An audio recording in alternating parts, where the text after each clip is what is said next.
मेरा नाम आरव है। मैं कोई किस्मत का चुना हुआ हीरो नहीं, किसी फिल्म का कहानी का किरदार नहीं। मैं बस एक साधारण सा लड़का हूँ जो उस दिन तक अपनी ज़िंदगी को इतना ही साधारण समझता था जितनी सुबह की चाय और शाम की थकान। उस दिन मैं एक बड़ी मल्टीनेशनल कंपनी में मैनेजर की पोस्ट के लिए इंटरव्यू देने जा रहा था। दिल की धड़कनें इतनी तेज़ थी कि शर्ट के अंदर से भी सुनाई दे रही थी। घर में मनोज, मेरी माँ ने सुबह जाते वक्त मेरे माथे पर हाथ रखा था और मेरे पिता मोहन ने बस इतना कहा था, आज लौटते वक्त खुशखबरी लेकर आना। मेरे छोटे भाई अमन ने हंसते हुए कहा था कि अब भैया बड़े ऑफिस में काम करोगे, और बहन पायल ने चुपचाप मेरे बैग में ताबीज़ रख दिया था। मैं ऑफिस से बस कुछ ही दूर पर था कि अचानक सड़क पर अजीब सा शोर सुनाई दिया। लोगों की भीड़, मोबाइल कैमरे, हंसी, शोर, और उसी शोर के बीच सड़क पर पड़ा एक बूढ़ा आदमी। उसका नाम मुझे तब नहीं पता था। वह सिर्फ एक जख्मी इंसान था। गाड़ी की टक्कर से उसका शरीर कांप रहा था, आंख दर्द से थरथरा रही थी। लोग थे लेकिन इंसानियत नहीं। मैं वहीं रुक गया। एक पल के लिए दिमाग ने कहा इंटरव्यू लेट हो जाएगा, और दिल ने पूछा अगर आज नहीं रुका तो खुद को कैसे देखेगा। मैंने फैसला किया, भीड़ को हटाया, लोगों पर चिल्लाया और उस बूढ़े आदमी को उठाकर अपने कंधों पर डाल लिया। किसी ने एम्बुलेंस नहीं बुलाई थी तो मैं खुद ही उसे लेकर अस्पताल की तरफ भागा। अस्पताल में डॉक्टर शेखर और नर्स मीरा ने उसे अंदर लिया। मैं बाहर बैठा कांपता रहा, पसीने से भीगा, सांसों से टूटा हुआ। घड़ी देखी, इंटरव्यू का वक्त निकल चुका था। जब सब कुछ खत्म हुआ मैं सीधे कंपनी पहुंचा। गेट पर खड़ा गार्ड रघु था। मैंने अंदर जाने की कोशिश की लेकिन उसने सख्ती से मुझे पीछे धकेल दिया। अब बहुत देर हो चुकी है, मैं कुछ कह पाता उससे पहले एक काली चमचमाती गाड़ी बाहर निकली। दरवाज़ा खुला और जो बाहर उतरा उसे देखकर मेरी सांसें रुक गई। वही बूढ़ा आदमी, लेकिन अब वो टूटा हुआ नहीं था। उसके कपड़े महंगे थे, चाल में रुतबा था और चारों तरफ सिक्योरिटी। मुझे उसी पल समझ आ गया, वो कोई आम आदमी नहीं था। रात गहरी हो चुकी थी। मैं घर के बरामदे में बैठा था, खामोश, टूटा हुआ। नौकरी किसी और को मिल चुकी थी। तभी दरवाजे पर दस्तक हुई। मैंने अमन को आवाज़ दी, फिर पायल को। कोई नहीं आया। मैं खुद उठा। कौन है? कोई जवाब नहीं। फिर वही भारी जानी पहचानी आवाज़, तुम्हारी किस्मत दरवाजे पर खड़ी है बेटा, दरवाज़ा खोलो। मैंने दरवाज़ा खोला। सामने वही बूढ़ा आदमी खड़ा था। अब मुझे उसका नाम पता चला, विक्रम। वो बिना इजाज़त अंदर आया। पीछे उसके आदमी, करीब जैसे सख्त चेहरे वाले लोग, गिफ्ट बॉक्स अंदर रखकर बाहर चले गए। बरामदे में सिर्फ मैं और विक्रम रह गए। उसने मेरे तरफ देखा और कहा, अगर आज तुम मेरी मदद नहीं करते तो मैं जिंदा नहीं होता। मैंने धीमे से कहा, मैंने इंसानियत के नाते किया था। वो मुस्कुराया, फिर एक फाइल और एक लिफाफा मेरे तरफ बढ़ाया। कल इस फाइल में लिखे पते पर पहुंच जाना। ये रकम इनाम नहीं है, ये शुरुआत है। मेरे कंधे पर हाथ रखते हुए उसने कहा, अगर पहुँचे तो ज़िंदगी बदल जाएगी, और अगर नहीं पहुँचे तो मुश्किलें खुद खड़ी करोगे। वो चला गया। पीछे से सरोज माँ की आवाज़ आई, आरव दरवाज़ा क्यों खुला है? हाथ में क्या पकड़े हो?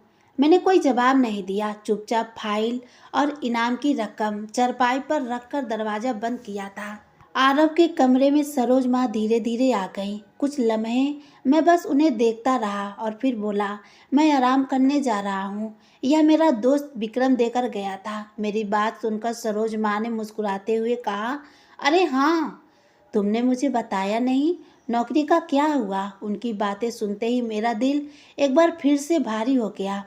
आज मेरी नौकरी लग जाती अगर मैं वक्त पर रहते उस ऑफिस तक पहुंचता, पर मेरी लापरवाही और समय की पाबंदी न रखने की वजह से आज मुझे बड़ा नुकसान हुआ। मैं चुपचाप कमरे में गया, दरवाज़ा बंद किया और लिफाफा खोला। अगला लम्हा हैरान कर देने वाला था। लिफाफे में 1 लाख के नोट थे। मैंने धीरे धीरे नोट गिनना शुरू किया। जैसे जैसे मैं गिनता गया मेरी आंखें चार हो गई। यह पूरी रकम 1 लाख थी और साथ में एक एड्रेस भी था, लिफाफे में एक कार्ड भी था, एक और बड़ी कंपनी का ऑफिस। दिल में अजीब ख्याल आने लगे, मुझे वहाँ जाना चाहिए या नहीं? इन पैसे से कोई नया कारोबार शुरू करना चाहिए या पहले खुद को तैयार करना चाहिए? रात धीरे धीरे पिघल रही थी। मेरे पास 1 लाख थे और अभी कुछ दिन पहले मैं 1 हजार को तरसता था। फिर भी खुशी महसूस नहीं हो रही थी। बेचैनी पूरे वजूद में फैल रही थी। नींद नहीं आई। अगली सुबह सूरज तेजी से रोशन हुआ। मैं फौरन जागा, नहा धोकर कपड़े बदले और शीशे के सामने खड़ा होकर गहरी सांस में खो गया। मैं कई दिनों से जॉब के लिए परेशान था, नींद उड़ी हुई थी। सरोज माँ की बातें लगातार टेंशन देती थी। बहन पायल की शादी करनी है, छोटे भाई अमन की पढ़ाई का खर्चा है, मोहन पिता अब पूरी तरह काम नहीं कर सकते थे, मुझे अपने पैरों पर खड़ा होना है। पहले मैं छोटी मोटी नौकरी करता था, अब मैंने बड़ी कंपनी में अप्लाई किया था। मेरी स्किल और पढ़ाई को देखकर इंटरव्यू के लिए बुलाया गया। खुशी हुई, लगता था मंजिल मिल गई। अगर नौकरी लगी तो सैलरी 1 से 1.5 लाख तक हो सकती थी। यह सिर्फ मेरे सपने थे। मैंने सुबह ही इंटरव्यू के लिए बाइक निकाल ली थी। मैं सोच रहा था कि आज मेरे साथ क्या होने वाला था।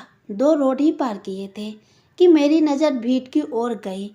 बचपन से मेरी जिज्ञासा बहुत तेज थी। अगर कोई मेरे दिमाग के मुताबिक नहीं होता, मैं उससे उलझ जाता।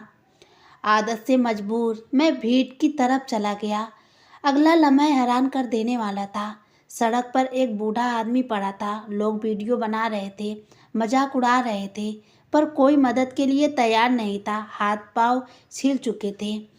मैं हैरान था कि इतने नौजवान लोग तमाशा देख रहे हैं, कोई आगे क्यों नहीं आ रहा।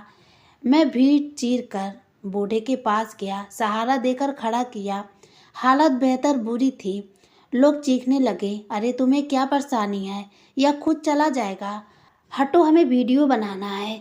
पर मैं हैरान था, आज से पहले मैंने सड़क पर ऐसा देखा नहीं था। नौजवान अगर चोटिल होते तो मदद के लिए आगे बढ़ते हैं, पर आज लोग केवल विक्रम का चेहरा देखा तो कुछ पल के लिए मेरी सांसें थम गई। अनन्या और करीब की तस्वीरें याद आ गई, पर लोग सिर्फ बातें कर रहे थे, मदद नहीं कर रहे थे, बल्कि ऐसी घटिया बातें कर रहे थे। मैं फौरन से चिल्लाया, दिमाग तो ठीक है तुम लोगों का? एक बूढ़ा आदमी तकलीफ में तड़प रहा है और तुम्हें वीडियो बनाने की पड़ी हुई है। बस कांटेक्ट चाहिए, कुछ तो इंसानियत जिंदा रखो अपने अंदर। यह वक्त तुम सब पर भी आ सकता है। यह कहकर मैंने उस बूढ़े आदमी को अपनी बाइक तक लाया और उन्हें बाइक पर बैठाते हुए नरमी से बोला, अंकल हम अभी हॉस्पिटल चलते हैं, आपको दवाइयाँ दिलाकर मैं फिर अपने काम पर चला जाऊंगा। उन्होंने सिर हिलाकर कहा, हाँ। मैंने घड़ी पर समय देखा, मेरे पास सिर्फ आधा घंटा था। मुझे किसी भी कीमत पर ऑफिस पहुंचना था। मुझे पता था यह कंपनी सख्त है, समय पर नहीं पहुंचे तो नौकरी नहीं मिलेगी। पर अब मैं मजबूर था। बूढ़े आदमी की मदद मेरे लिए ज़्यादा ज़रूरी लग रही थी। मोहन पिता हमेशा कहते थे कि कभी किसी बूढ़े या बेसहारा इंसान को तकलीफ में देखो तो मदद कर दो, वक्त आएगा और तुम्हारे साथ भी ऐसा होगा। मैं मान रहा था कि बूढ़े होने पर इंसान कितना बेबस हो जाता है और यही स्थिति उस बूढ़े की थी। इसलिए मैंने सब भूलकर उन्हें अस्पताल पहुंचा दिया। अस्पताल में भीड़ भी थी। मैंने जेब से बटुआ निकाला, 300 के पेट्रोल के नोट थे। सोचने लगा अगर यह खर्च कर दूँ तो घर कैसे लौटूंगा, पर उनकी हालत देखकर पैसे की चिंता भूल गई। मैंने उन्हें फौरन अंदर ले गया। कुछ ही लम्हों में डॉक्टर शेखर और नर्स मीरा ने उनकी मलहम पट्टी शुरू कर दी। मैं बार बार नर्स को इशारा कर रहा था कि जल्दी करो, मुझे देर हो रही है, लेकिन मरहम पट्टी में पूरा घंटा लग गया क्योंकि पहले से कोई पेशेंट थे। मैंने अंकल को देखा। मेरा इरादा उन्हें यहीं छोड़कर अपने इंटरव्यू पर निकल जाने का था, पर ऐसा नहीं कर सका। नरमी से बोला, अंकल आपका घर कहाँ है, मैं आपको छोड़ दूँ या कोई फ़ोन कर दे। मेरी बात सुनकर वो मायूस हो गए, चेहरा झुका हुआ था। मैंने धीरे से कहा, क्या बात है, कोई आएगा नहीं? या घर जाने के पैसे नहीं हैं। उन्होंने कहा, कोई नहीं है बेटा, मैं अपने दोस्त के घर पर रह रहा हूँ। अब वे मुझे लेने नहीं आएंगे, तुम कुछ पैसे दे दो, रिक्शा करके घर चला जाऊँगा। मैं तुम्हारी मजबूरी समझ सकता हूँ। मेरे पास पैसे थे, पर एक्सीडेंट स्थल पर मेरा बटुआ गिर गया। मैंने अब जेब से सिर्फ 100 का नोट पाया। दिल पर पत्थर रखकर उन्हें पैसे दे दिए और कहा, अंकल, यह आखिरी नोट था मेरे पास, पर मुझे पता है तुम्हें इसकी ज़रूरत है। मैं तुम्हें घर पर छोड़ देता हूँ, लेकिन मैं भी मजबूर हूँ। उन्होंने हल्का सा सिर हिलाया और मुझे जाने का इशारा किया। मैं हॉस्पिटल से बाहर आया, गाड़ी पर बैठा ही था कि मेरा ज़मीर उठा। एक बूढ़ा इंसान, हाथ पांव जख्मी, क्या मैं उसे ऐसे छोड़ दूँ? क्या 100 में वह घर पहुंच जाएगा? मैं तुरंत वापस अंदर आया। वह धीरे धीरे दरवाजे की तरफ आ रहा था। मैं तेजी से उनके तरफ बढ़ा और सहारा देते हुए बोला, अंकल, आप मुझे अपने घर का एड्रेस बता दीजिए, मैं आपको छोड़ देता हूँ। मेरे दिल को तसल्ली नहीं हो रही थी। आपके हाथ पाँव में इतनी चोट लगी है, पता नहीं इन पैसों में आप घर पहुँच भी पाएंगे या नहीं। वह सिर झुकाकर बोले, बेटा, इन पैसों में घर नहीं पहुंच पाऊंगा। मेरा घर काफ़ी दूर है, तुम्हें बेवजह परेशानी होगी। मैं किसी से मदद लेकर चला जाऊंगा। उनकी बात सुनकर मैंने सिर ना में हिलाया और बोला, आज के ज़माने में सब अपना ही भला देखते हैं। आपको इतनी चोट लगी थी, लेकिन लोग आपकी मदद करने की जगह वीडियो बनाकर कॉन्टेक्ट जुड़ा रहे थे। आइए, मैं आपको छोड़ देता हूँ। इतना कहकर उन्होंने 100 का नोट मुझे वापस कर दिया। मैंने उन्हें बाइक पर बैठाया और उनके बताए रास्ते पर चल पड़ा। अब मुझे देर हो चुकी थी। नौकरी ना मिलने की उम्मीद दिल में घर कर चुकी थी। फिर भी मैं हिम्मत नहीं हारा। करीब 15 मिनट गाड़ी चलाने के बाद एक जर्जर से घर के सामने उन्होंने उतरने को कहा। वहीं उतरते हुए उन्होंने मेरे सर पर हाथ रखा और बोले, आज जो तुमने मेरे लिए किया है, मैं ज़िंदगी भर नहीं भूलूंगा। मैं वादा करता हूँ, इसका इनाम तुम्हें ज़रूर दूंगा। ऐसा इनाम कि तुम सारी उम्र मुझे याद रखोगे। अब जाओ और अपनी नौकरी का इंतज़ाम करो। मैंने उनसे हाथ मिलाया और फ़ौरन कंपनी के तरफ बढ़ गया। दिल में बस एक ही डर था, नौकरी मिलेगी या फिर आज भी मायूसी ही हाथ लगेगी। फिर भी मैं मन ही मन प्रार्थना कर रहा था कि ऊपर वाला मुझ पर रहम करे। मोहन पिता की उम्र अब ऐसी नहीं थी कि मैं उन्हें कमाते देखूं। पायल बड़ी हो रही थी, उसकी शादी की जिम्मेदारी मेरे कंधों पर है। अमन जवान हो रहा था। जिस तरह मैंने पिता के पैरों पर पढ़ाई की और सुकून की ज़िंदगी देखी, वैसा ही सुकून मैं अपने भाई को देना चाहता था। लेकिन हालात इतने भारी लग रहे थे कि कोई सपना पूरा होता नजर नहीं आ रहा था। इतनी दुआओं के साथ मैं कंपनी पहुंचा। गाड़ी एक तरफ पार्क की और अंदर की ओर बढ़ा। जैसे ही दरवाजे के पास पहुंचा, गार्ड रघु ने आगे हाथ बढ़ाकर रोक लिया और अकड़ आवाज में पूछा, कहाँ जा रहे हो? मैंने फौरन अपनी फाइल दिखाते हुए कहा कि आज मेरा इंटरव्यू है। उसने बेरुखी से कहा, इंटरव्यू हो चुकी है, अब जाइए। जो वक्त की पाबंदी नहीं करते उन्हें यहीं से लौटना जाता है। उसकी बातें सुनकर मैं हाथ जोड़कर बोला, भाई, मेरा नंबर लास्ट था, मुझे जाने दो, मुझे नौकरी की बहुत ज़रूरत है। एक आदमी की मदद में फंस गया था, वरना वक्त से पहले पहुंच जाता। वो मुझे धकेलते हुए बोला, समझ नहीं आता, जाओ यहाँ से। तुम जैसे लापरवाह लोगों के लिए हमारी कंपनी में कोई जगह नहीं। मैं फिर उसके आगे हाथ जोड़कर बोला कि वह गार्ड है, मैं उससे बदतमीजी नहीं कर रहा, बस एक मौका मांग रहा हूँ। उसने सख्ती से कहा, तुम मुझे कैसी भी नज़र से देखो, मैं तुम्हें अंदर नहीं जाने दूंगा। अगर ज़्यादा परेशान किया तो लाठी उठानी पड़ेगी। यह कहते हुए उसने मुझे एक बार फिर धक्का दिया। तभी मेरी नज़र सामने पड़ी एक चमचमाती गाड़ी कुछ दूर पर आकर रुकी। मैं एक तरफ हो गया, लेकिन वह कंपनी के किसी बड़े पोस्ट का आदमी की गाड़ी थी।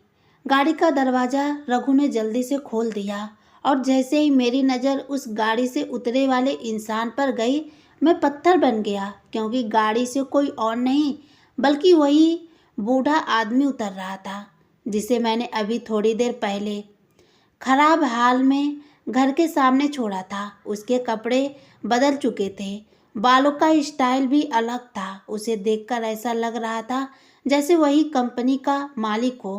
उसने खामोश निगाहों मेरे ऊपर डाली और बिना कुछ बोले अंदर चला गया। मैं बस वहीं खड़ा रह गया, सोच रहा था यह कैसे संभव है। मैंने उसकी कितनी मदद की थी और वह अब मेरे आंखों के सामने इस तरह से अंदर चला गया। मेरा दिल बैठ गया, हिम्मत नहीं रही। मैं दोबारा रघु के पास गया, लेकिन कुछ नहीं कर सका। चुपचाप अपनी गाड़ी निकाली और घर के तरफ मुड़ गया। मैं अभी यादों में ही खोया हुआ था कि कमरे का दरवाजा खुला और सरोजमा अंदर आ गई। उनके आने पर मैं होश में लौटा। वह मेरे पीछे खड़ी हुई, कंधे पर हाथ रखते हुए बोली, कल मोहन को मैंने बताया कि तुम्हारी नौकरी लग गई है। बहुत खुश होकर वह तुम्हें आशीर्वाद दे रहे थे। तुम उनके सबसे अच्छे बेटे हो। अच्छी पढ़ाई भी पूरी कर ली है, अब नौकरी भी कर लो। तुम जैसा बेटा नसीब वालों को ही मिलता है। नौकरी मिल जाने के बाद अपने माँ बाप को भूल मत जाना। मेरा दिल अजीब सा हो गया। मैं उन्हें नहीं बता पाया कि अभी मुझे नौकरी नहीं मिली, बस बुलाया गया हूँ। उनकी आंखों की चमक देखकर मैं खामोश हो गया और सिर हिलाकर फाइल उठाकर बाहर निकल गया। उन्होंने मुझे नाश्ते के लिए रोका, लेकिन उस जगह पहुंचना था जहां आज नौकरी के चांस थे। यह तय था कि कल मैंने जिसकी मदद की थी वह कोई इम्तहान था और मैं पास हो गया। 1 लाख की रकम इतनी आसानी से कोई नहीं देता, चाहे कितना भी करोड़पति क्यों ना हो। मैं एड्रेस के अनुसार कंपनी पहुंचा। बड़ी कंपनी देखकर मेरी आंखें खुली की खुली रह गई। सामने 2 गार्ड खड़े थे। मैंने गाड़ी एक तरफ लगाई और सीधे आगे बढ़ा। आज मैंने समझा कि बिल्कुल भी देरी नहीं की। कल के वाक्य ने मुझे सिखा दिया था कि इंसान को सिर्फ वही नज़र रखनी चाहिए जहां जाना है। रास्ते में किसी परेशान इंसान को मदद करनी है, यही इंसानियत है। पास पहुंचते ही एक गार्ड मेरे सामने आया और बोला, आपका नाम आरव है? मैंने सिर हिलाया। उसने फौरन कहा, विक्रम साहब आपका काफ़ी समय से इंतज़ार कर रहे हैं। 2 बार अंदर से पूछताछ भी करवाई गई कि आप आए हैं या नहीं। फर्स्ट फ्लोर के तीसरे रूम में चले जाइए, वहाँ आपका इंटरव्यू होगा। मैं खामोशी से अंदर गया। अंदर दाखिल होते ही बड़ा रिसेप्शन और सीढ़ियाँ थी। मैंने सीढ़ियाँ चुनी। जैसे जैसे कदम बढ़ा, दिल की धड़कनें तेज हो रही थी। मुझे समझ नहीं आ रहा था कि मुझे क्यों बुलाया गया और कौन है यह सीआईओ। सीढ़ियाँ चढ़कर फर्स्ट फ्लोर पर पहुंचा। तीसरे कमरे पर बड़े अक्षरों में सीआईओ का नाम लिखा था। विक्रम दरवाजे के पास जाकर हल्की दस्तक दी। अंदर से गंभीर आवाज़ आई, आओ, दरवाज़ा खुला है, तुम्हारा इंतज़ार किया जा रहा है। आवाज़ सुनते ही मैं पहचान गया कि यह वही आदमी है जिसकी कल मैंने मदद की थी, जिसने मुझे 1 लाख दिए थे और इस कंपनी में आने की दावत दी थी। दरवाज़ा खोलकर अंदर गया। सामने वही आदमी बैठा था और उसके अलावा एक खूबसूरत लड़की अनन्या और एक लड़का भी था, उम्र करीब 26-27 साल। मैंने नमस्ते किया। बूढ़ा आदमी खड़ा हुआ, मेरे पास आकर मुझे गले लगा लिया। इतनी बड़ी कंपनी का सीईओ मुझे गले लगा रहा था। वह मुझे बैठाते हुए बोला, कब से तुम्हारा इंतजार कर रहे हैं, आज लेट क्यों आए? मैंने घड़ी देखी, टाइम बिल्कुल सही था। मैंने कहा, सर, कार्ड पर 9 बजे का समय था, उसी वक्त पहुंचा हूँ। उन्होंने हंसते हुए कहा, दिमाग से निकल गया था, सोचा तुम 8 बजे आओगे। खैर बैठो, नाश्ता किया, चाय या कॉफ़ी लोगे? मैंने कहा, सर, मैं कुछ नहीं लूँगा। अभी तक समझ नहीं आया कि आपने मुझे क्यों बुलाया है। मैंने खुद को संभालते हुए पूछा, आप कौन हैं और वो एक्सीडेंट, वो सब क्या था? मेरी बात सुनकर विक्रम हल्का सा मुस्कुराए और शांत आवाज़ में बोले, बस इतना समझ लो आरव, तुम्हारी ज़िंदगी अब बदलने वाली है, लेकिन अभी कुछ इम्तहान बाकी हैं। अगर उन्हें पास कर लिया तो तुम वो ज़िंदगी जियोगे जिसकी लोग सिर्फ ख्वाहिश करते हैं। एक छोटी सी भलाई इंसान को कहाँ तक ले जाती है, यह तुमने खुद देख लिया। उनकी बातें मेरे समझ से बाहर थी। मैंने नज़र घुमाकर कमरे को देखा। सामने बैठी लड़की मुझे बहुत अपनापन भरी नज़रों से देख रही थी। चेहरे पर चेहरे पर बड़ी सी मुस्कुराहट थी, जबकि उसके बगल में बैठा लड़का मुझे इस तरह घूर रहा था जैसे मौका मिले तो अभी मुझे चाप जाए। उसकी आंखों में मेरे लिए साफ नफरत थी। यह देखकर विक्रम बोले, यह दोनों मेरे बच्चे हैं। ये मेरी बेटी अनन्या है और ये मेरा बेटा करीब। फिर उनकी आवाज़ अचानक गंभीर हो गई। लेकिन आज मैं इस कुर्सी पर बैठकर ये फैसला कर चुका हूँ कि इन दोनों में से किसी को भी अपनी पूरी जायदाद नहीं दूंगा। मुझे पता है अगर ऐसा किया तो मैं आने वाली नस्ल को बर्बाद कर दूंगा। पैसा दौलत के लिए कमाया जाता है, लेकिन औलाद को काबिल बनाना उससे भी ज़्यादा ज़रूरी है। मैंने इन्हें पढ़ाया, मौका दिया, अब आगे बढ़ना इनका जिम्मेदारी है। मैं खामोशी से सुन रहा था, दिमाग सन पड़ चुका था। कुछ पल चुप रहने के बाद विक्रम ने मेरे तरफ एक फॉर्म बढ़ाया और बोले, मैं तुम्हें अपनी कंपनी का CIO बनाना चाहता हूँ, अपनी जगह तुम्हें देना चाहता हूँ। यह सुनते ही मेरे पैरों तले से ज़मीन निकल गई। उन्होंने आगे कहा, यह एहसान नहीं है, मैंने तुम्हें इसलिए चुना क्योंकि तुम्हारे दिल में रहम है। आज जहाँ 100 लोग तमाशा देखते हैं, वहाँ तुम इंसाफ के लिए खड़े होते हो। मेरी 4 कंपनियां हैं और मैं चाहता हूं कि उन्हें कोई इंसान चलाए, कोई मशीन नहीं। मुझे नहीं पता था मैं कब तक जिंदा हूं, लेकिन मैं अपनी कुर्सी किसी ऐसे इंसान को सौंपना चाहता हूं जो हर वर्ग को इंसान समझे। उनकी बातें सुनते ही मैं घबराकर अपनी जगह से खड़ा हो गया। मैंने बेचैनी से करीब के तरफ देखा और सिर हिलाते हुए कहा, सर आप मुझे कोई और पोस्ट दे दीजिए। मैं पूरी मेहनत करूंगा, लेकिन इतनी बड़ी जिम्मेदारी मैं नहीं संभाल सकता। यह जगह आपकी औलाद की है, मेरी नहीं। मेरी बात पूरी भी नहीं हुई थी कि अनन्या अपनी कुर्सी से उठ खड़ी हुई। वह मुझे दोबारा बोली, मेरे पापा ने 50% शेयर मेरे नाम कर दिए हैं। इस हिसाब से मैं आपको CIO बना सकती हूँ और मैं पापा के फैसले से पूरी तरह सहमत हूँ। आप इस जिम्मेदारी के लायक हैं। मेरे भाई की चिंता मत कीजिए। यह सुनते ही करीब तिलमिला गया। वह झट से खड़ा हुआ और गुस्से में विक्रम की तरफ देखते हुए बोला, आपने आज तक मेरे लिए किया ही क्या है? बचपन से हर चीज़ के लिए मुझे तरसाया है। यह कुर्सी मेरी थी, मैं इस पर बैठकर हमारे कारोबार को आगे बढ़ाता, हमारी नस्ल बैठकर खाती, और आज आप एक रह चलते इंसान को सब कुछ सौंप रहे हैं जिसके बारे में हमें कुछ भी नहीं पता। सिर्फ एक मुलाकात में आप कैसे तय कर सकते हैं कि ये CIO बनने लायक है और मैं नहीं? उसकी बातें पूरी होते ही अनन्या ने सख्ती आवाज़ में अपने भाई को देखा और बोली, 50% शेयर मेरे नाम है, कंपनियां मेरे नाम है, तो बेहतर है कि तुम खामोश रहो। तुम्हारे पास कुछ भी नहीं है, यहाँ से जाओ। उसके कड़े शब्द मेरे कानों में हथौड़े की तरह बजे और मेरा दिल जोर जोर से धड़कने लगा। ना जाने क्यों मन बार बार चेतावनी दे रहा था कि यह सब सीधा नहीं है, जैसे किसी गहरी साजिश की परछाई मेरे चारों ओर फैल रही। करीब गुस्से में पांव पटकता हुआ वहां से निकल गया और उसके जाते ही कमरे में एक अजीब सी खामोशी छा गई।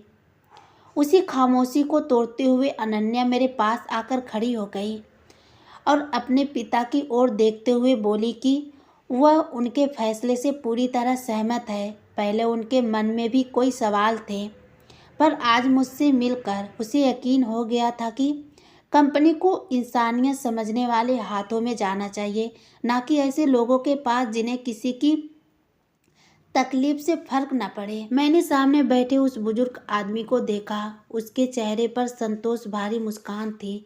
विक्रम अपनी बेटी की बात सुनकर हल्के से सिर हिला रहे थे। यह सब देखकर मेरे भीतर डर और बढ़ गया। मुझे साफ महसूस हो रहा था कि मैं किसी ऐसे खेल में घसीटा जा रहा हूँ जिसकी बिसात बहुत पहले बीत चुकी है। मैंने तुरंत 2 कदम पीछे हटाते हुए साफ शब्दों में कहा कि मुझे उनकी जायदाद या कुर्सी में कोई दिलचस्पी नहीं।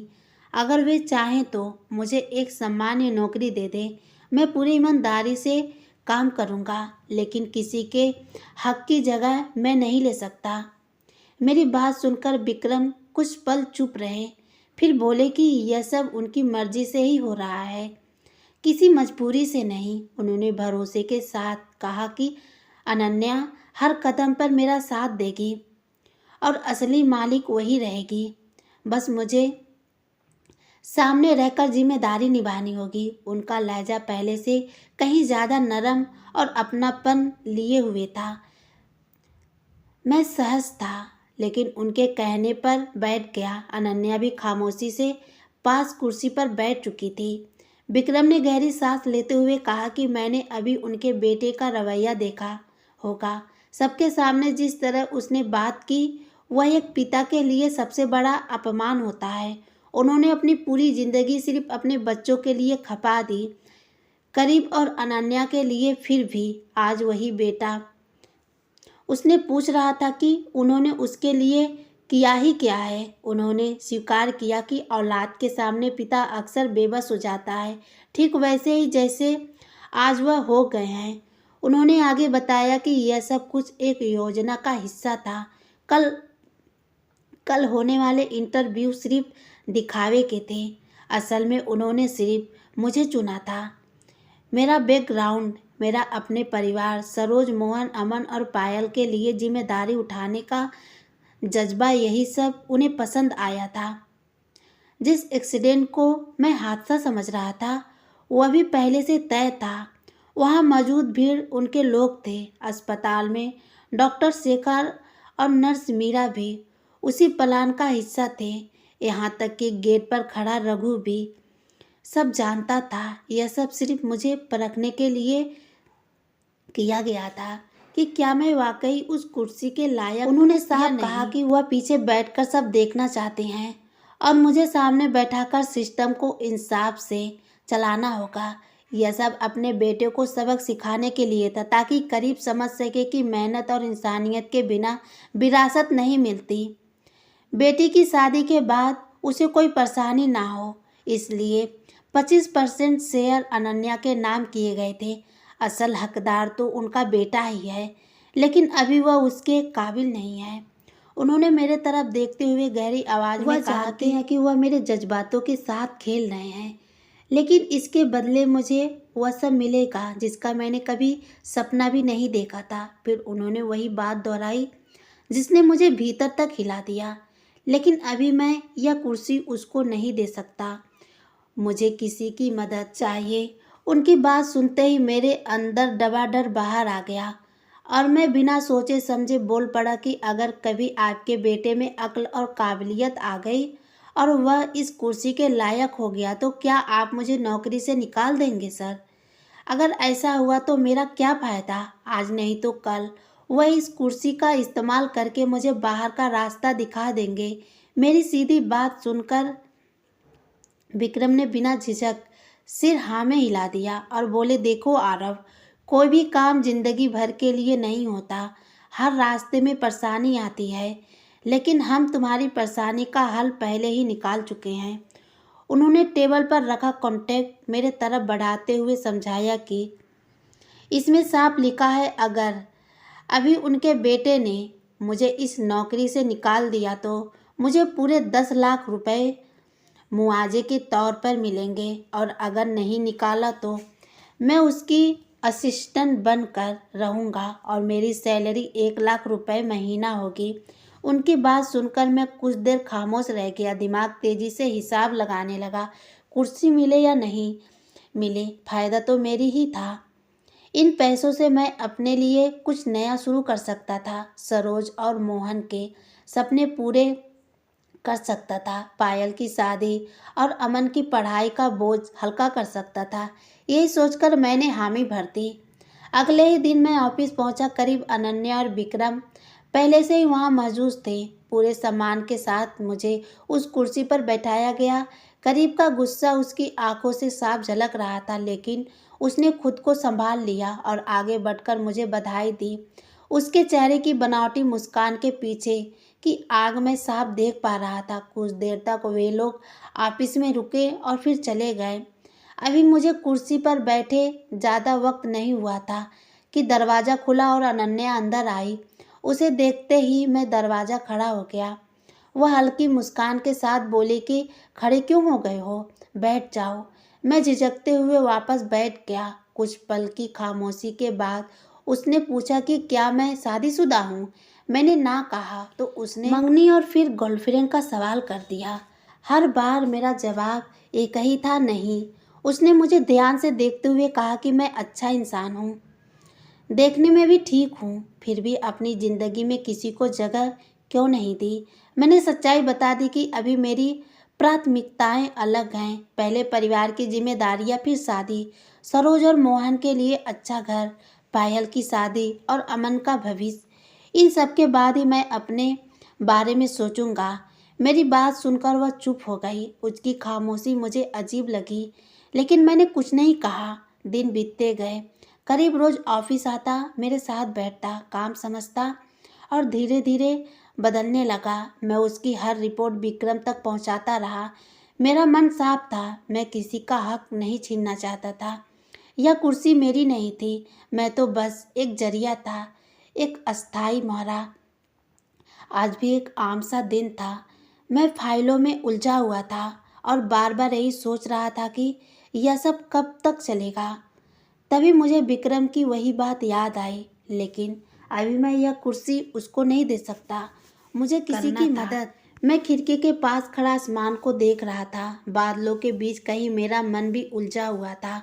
तभी मुझे अपने पीछे किसी की मौजूदगी महसूस हुई। पलटकर देखा तो अनन्या बिल्कुल पास आकर खड़ी थी। इतनी नज़दीक देखकर मैं हल्का सा घबरा गया और अन्य आज से ही एक कदम पीछे हट गया। तभी उसने मुस्कुराते हुए मेरे तरफ फूलों का गुलदस्ता बढ़ाया, बिना किसी भूमिका के सीधा सवाल कर दिया, क्या तुम मुझसे शादी करोगे? उसके शब्द जैसे मेरे दिल में उतर गए। उसने कांपती मगर सच्ची आवाज़ में कहा कि उसे मुझसे प्यार हो गया है। पहली नज़र में ही मैं उसे अच्छा लगा था और तब से मैं उसके ख्यालों में बस गया था। वह यह सब बात बहुत दिनों से कहना चाहती थी, लेकिन हिम्मत नहीं जुटा पा रही थी। आज उसने खुद को रोक नहीं पाई। उसने वादा किया कि वह मुझे कभी शिकायत का मौका नहीं देगी, मेरे घर को अपना घर बनाएगी और मुझे अपना सब कुछ। बस एक मौका चाहती थी। मैं कुछ कह नहीं पाया। आंखों में नमी उतर आई। ऐसा लगा जैसे मेरे दिल की कोई अधूरी ख्वाहिश अचानक पूरी हो गई हो। मैंने खुद को संभालते हुए कहा कि हम दोनों का कोई जोड़ा नहीं है, यह कुर्सी मेरी नहीं है, मैं यह सब करीब के लिए कर रहा हूँ। वह मुस्कुराई और बोली कि यही तो वजह है कि वह मुझसे प्यार करती है। मैं लालची नहीं हूँ, मैं सब कुछ विक्रम को ईमानदारी से बताता हूँ, अपने भाई की मेहनत को आगे बढ़ाता हूँ। उसे ऐसा इंसान चाहिए था जो उसके जज्बात से प्यार करके, उसकी दौलत से नहीं। मैं खामोश रह गया। दिल और दिमाग के बीच एक जंग चल रही थी। उस लड़की को मैं पसंद करता था, वही आज मेरे सपने अपने दिल की बात कर रही थी। मैं भी पहली मुलाकात में उसे पसंद कर बैठा था, लेकिन अपने और उसके बीच की दीवार लांघने से डरता था। आज वह दीवार खुद उसने गिरा दी थी। अब मना करना मेरे बस में नहीं था। मेरे जज्बात उमड़ पड़े और मैंने उसका हाथ थाम लिया। जब यह बात विक्रम को पता चली तो उसका रिएक्शन मेरे सोच से बिल्कुल अलग था। मुझे लगा कि वह नाराज़ होंगे, लेकिन वो बेहद खुश हुए। बिना देर किए हमारी मंगनी करवा दी गई। मेरे घर में सरोज, मेरे पिता मोहन और मेरी माँ अमन और पायल सब हैरान थे और मैं खुद भी। मुझे लग रहा था कि जैसे ऊपर वाले ने मेरी एक छोटी सी भलाई का इम्तहान बड़ा सिला दे दिया हो। मुझे पता था कि एक दिन यह कुर्सी मुझसे चली जाएगी, लेकिन तब तक मेरे पास अनन्या थी, जो मुझे हर ऊंचाई तक ले जा सकती थी। और वैसा ही हुआ जब विक्रम ने अपने बेटे करीब को काबिल बनते देखा तो उसने उसे उस कुर्सी को लौटा दी और मुझे उसका असिस्टेंट बना दिया। मुझे कोई फ़र्क नहीं पड़ा, मैं वही काम कर रहा था जो मेरा था। करीब ने मुझे गले लगाकर शुक्रिया किया। मेरी वजह से ही उसे अपनी असली जगह समझ आई। लेकिन अनन्या को यह बिल्कुल मंजूर नहीं था कि मैं उसके भाई के नीचे काम करूं। उसने अपनी कंपनी अलग की और मुझे उसका आईसीयू बना दिया। 2 महीने बाद हमारी शादी हो गई और हम दोनों अपने कारोबार को नई ऊंचाइयों पर ले जाने लगे। मैं अपने साले करीब से कोई मुकाबला नहीं करना चाहता था, लेकिन किस्मत हमें बार बार आमने सामने खड़ा कर देती और हर बार मैं आगे निकल जाता। मैं ऊपर वाले का जितना शुक्र करूं उतना ही कम है। अगर उस दिन सड़क पर मैंने बिना सोचे समझे उस घायल बुजुर्ग की मदद ना की होती तो शायद आज यह सब कुछ ना होता।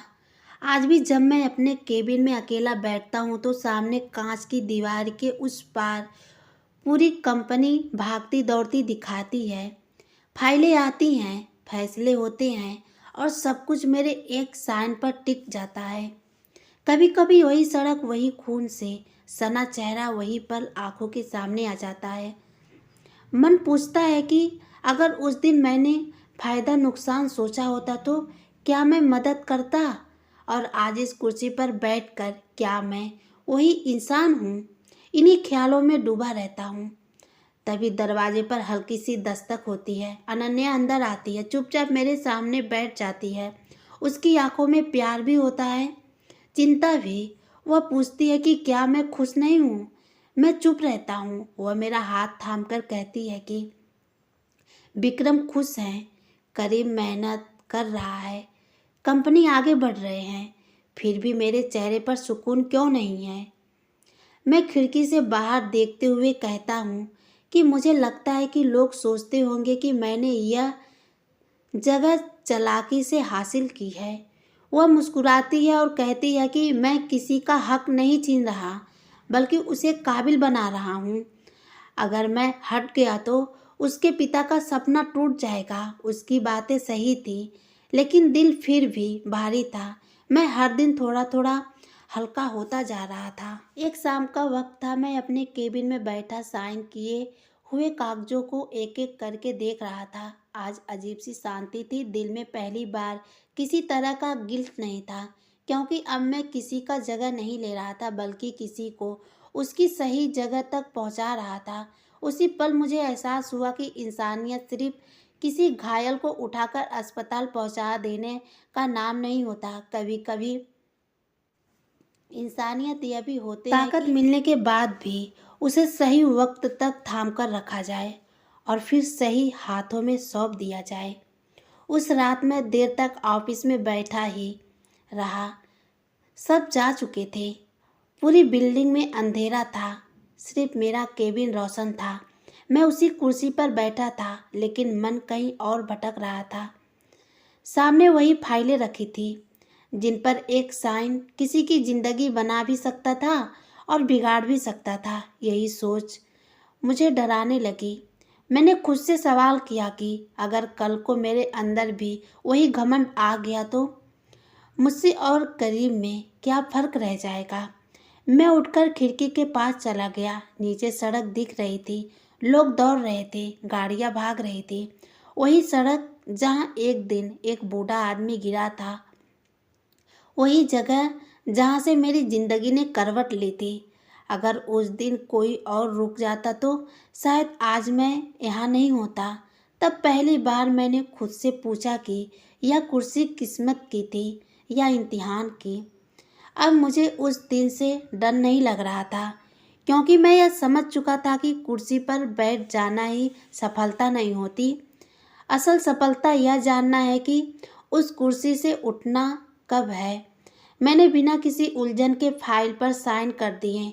ऑफिस से निकलते वक्त एक बार फिर पलटकर उस केबिन को देखा जहां मैं उस वक्त के लिए बैठा था। अब वह सिर्फ एक कमरा था, कोई बोझ नहीं। उसी पल मुझे यह भी समझ आया कि चाहे कंपनी हो या जिंदगी, सिस्टम तभी चलता है जब बोझ सही हो, सोच सच्ची हो और फैसले सही वक्त पर लिए जाएं।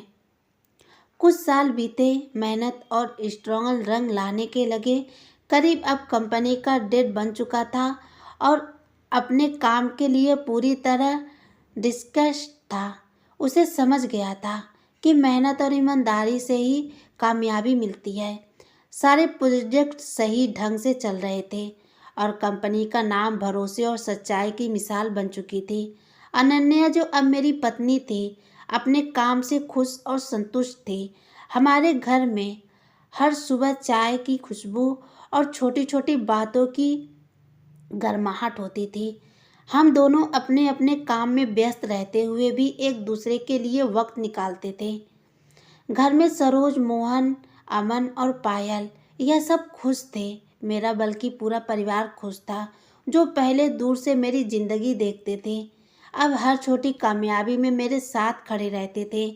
ऑफिस का माहौल भी बदल चुका था। टीम खुलकर बात करती थी, समस्याएं दबाई नहीं जाती थी बल्कि सुलझाई जाती थी। ग्राहक खुश थे, पार्टनर भरोसेमंद थे और कंपनी आगे बढ़ रही थी। एक शाम मैं और अनन्या बरामदे में बैठे थे। हल्की हवा चल रही थी। बागीचे में फूलों की खुशबू फैली हुई थी। मैंने उसके तरफ देखा, उसने मुस्कुराकर मेरी आंखों में देखा। बिना कुछ कहे हम दोनों समझ गए थे कि जिंदगी ने हमें वो दे दिया है जो सबसे ज़रूरी होती है, इज्जत, भरोसा, प्यार और सुकून। तभी मुझे एहसास हुआ कि मेहनत, ईमानदारी और सही फैसले इंसान की पूरी ज़िंदगी बदल सकते हैं। चाहे कंपनी हो या निजी ज़िंदगी, अगर सोच साफ हो और फैसले सही हो तो रास्ता अपने आप बन जाते हैं। आज जब पीछे मुड़कर देखता हूँ तो उस दिन को कभी भूल नहीं पाता जब मैंने उस बूढ़े आदमी की मदद की थी। उस वक्त मैं बस इंसानियत निभा रहा था। किसी इनाम या फायदे की उम्मीद नहीं थी, लेकिन वही एक छोटा सा काम पूरी जिंदगी बदल गया। मैं यही कहना चाहता हूँ कि जिंदगी में कभी किसी की मदद करने से पीछे मत हटो। सामने वाला दोस्त हो या अजनबी इंसान, हमारी सबसे बड़ी ताकत है।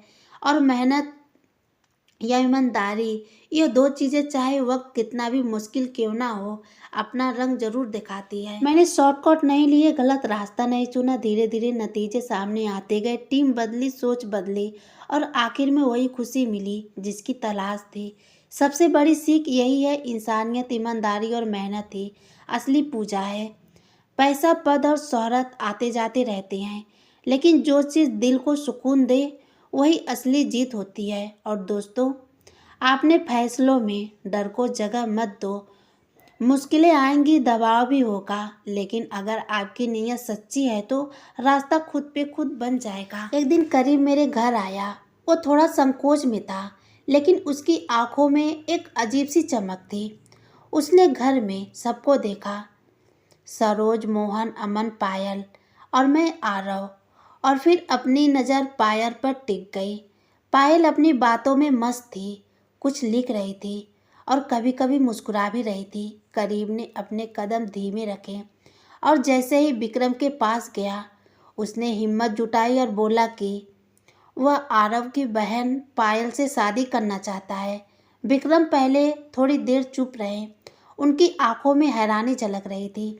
उन्होंने गहरी सांस ली और करीब की तरफ देखा। करीब, यह बात अचानक कैसे? क्या तुमने इसे ठीक से सोच लिया? करीब ने मजबूती से सिर हिलाया और बोले, हाँ पापा, मैंने पूरी तरह सोच लिया है। मैं पायल को पसंद करता हूँ। मैं जानता हूँ कि यह सिर्फ प्यार नहीं, यह जिम्मेदारी भी है। मैं उसे खुश रखूँगा और उसका सम्मान हमेशा करूँगा। पायल चुप रही। उसकी आंखों में हल्की लालिमा थी और उसका चेहरा हल्का सा मुस्कुरा रहा था। उसे देखकर करीब ने और भी हिम्मत जुटाई। मैं आरव से भी बात कर चुका हूँ। उसने मेरी बात को समझा और मुझे आशीर्वाद दिया। अब मुझे आपके आशीर्वाद की ज़रूरत है पापा।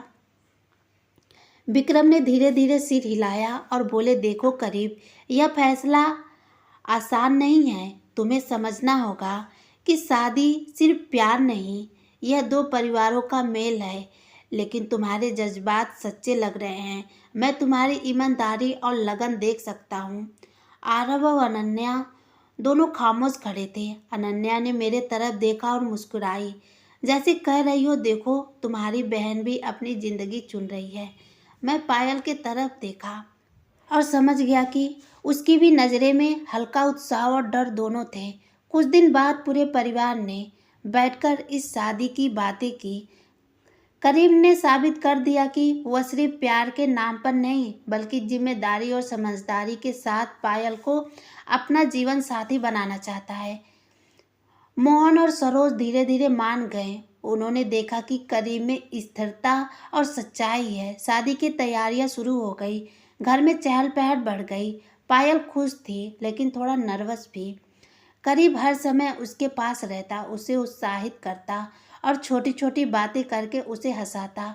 आरव और अनन्या भी मदद कर रहे थे, हर छोटी ज़रूरत में। शादी के दिन विक्रम की आंखों में गर्व झलक रहा था। उन्होंने अपनी बेटे करीब और बहू पायल को आशीर्वाद दिया। पूरा घर खुशियों से गूंज रहा था। उस दिन मुझे एहसास हुआ कि प्यार, समझदारी और जिम्मेदारी मिलकर जिंदगी को खूबसूरत बनाते हैं। इस शादी के बाद करीब और पायल की जोड़ी घर और ऑफिस में नई ऊर्जा लेकर आई। सबने देखा कि प्यार सिर्फ भावनाओं का नाम नहीं, बल्कि सही फैसलों और जिम्मेदारी का भी नाम है। आरव और अनन्या भी यह सीखा कि परिवार और रिश्ते में सही वक्त पर सही कदम उठाना कितना अहम होता है। घर में खुशियाँ लौट आई। ऑफिस और घर का तालमेल बेहतर हो गया। करीब और पायल के आने से परिवार में एक नई ताजगी और उत्साह आया। और मैं आरव ने देखा कि कभी कभी जिंदगी में सबसे बड़ा सुख यही होता है कि आप अपने परिवार के लिए सही फैसला लें और सबको खुश रखें। मैं हर दिन यह महसूस करता कि इंसानियत, प्यार और जिम्मेदारी मिलकर ही सही मायने में ज़िंदगी बनाते हैं। और उसी दिन से करीब और पायल की जोड़ी मेरे लिए मेरे दिल के करीब हो हमारी गई। खुशियों की एक नई कहानी शुरू हो गई। घर में हल्की हल्की हंसी की आवाज़ें गूंज रही थी। आरव अपनी पत्नी अनन्या के साथ बैठा था, चाय की प्याली हाथ में और उसकी आंखों में सुकून की चमक। वह देखते ही रह गया कि कैसे छोटी छोटी खुशियाँ, रोजमार्ग की बातें और एक दूसरे का साथ जिंदगी को इतना खास बना देता है। वहीं दूसरे तरफ करीब अपनी पत्नी पायल के साथ मुस्कुरा रहा था। उनकी नज़रें एक दूसरे में टिकी थी और हर लम्हा प्यार और समझदारी से भरा था। दोनों परिवार घर के बागीचे में बैठे थे। हल्की हवा में फूलों की खुशबू और बच्चों की हंसी चारों तरफ फैली हुई थी। मोहन और सरोज दोनों परिवार को देखकर बेहद खुश थे। अमन और पायल के छोटे भाई बहन भी अपने अपने खेल में मस्त थे। घर और ऑफिस दोनों जगह संतुलन, खुशहाली और सुकून का माहौल था। इस कहानी का सबसे बड़ा सबक यही था कि इंसानियत, प्यार, जिम्मेदारी और मेहनत जब सही समय और सही तरीके से मिलती है तो यह सिर्फ एक व्यक्ति की ज़िंदगी नहीं, बल्कि दो परिवारों की पूरी दुनिया बदल देती है। आरव और अनन्या, करीब और पायल दोनों अपनी अपनी जिंदगी में खुश थे, लेकिन इस खुशी में परिवार, प्यार और समझदारी की मिठास भी थी। सबने देखा कि असली सफलता पैसा या पद में नहीं, बल्कि दिल में सुकून और रिश्तों में विश्वास में है। लेकिन जिंदगी हमेशा आसान नहीं होता। आरव ने महसूस किया कि खुशियों के बीच भी जिम्मेदारियां का बोझ हमेशा रहता है। ऑफिस के प्रोजेक्ट, कर्मचारियों की परेशानियां और परिवार की छोटी छोटी ज़रूरत, सब पर ध्यान रखना आसान नहीं था। पर अनन्या हमेशा उसके साथ थी। उसकी हंसी, उसका साथ, उसकी समझदारी, यह सब आरव के लिए सबसे बड़ी ताकत बन चुके थे। वहीं दूसरे तरफ करीब भी अपनी पत्नी पायल के साथ अपने बिजनेस में पूरी तरह डेडिकेट था। पहले वह थोड़ी ईगो और प्रथा में उलझा रहता था, लेकिन अब उसने सीखा था कि असली खुशी दूसरों की कामयाबी में खुश रहना ही है। उसने अपने बेटे अमन को भी यही सिखाया कि जिम्मेदारी और मेहनत से ही असली सम्मान मिलता है। दोनों परिवार हर रोज अपने अपने काम में व्यस्त रहते हुए भी एक दूसरे के लिए समय निकालते थे। कभी बागीचे में चाय की प्याली पर बातें, कभी चाव के साथ खेल और कभी बस खामोशी में एक दूसरे की जिम्मेदारी का आनंद। ये छोटे छोटे पल ही जिंदगी की असली संपत्ति बन चुके थे। आरव ने देखा कि उसने जो फैसला किया, जिसने किसी की मदद की और ईमानदारी से काम किया, वही उसके और उसके परिवार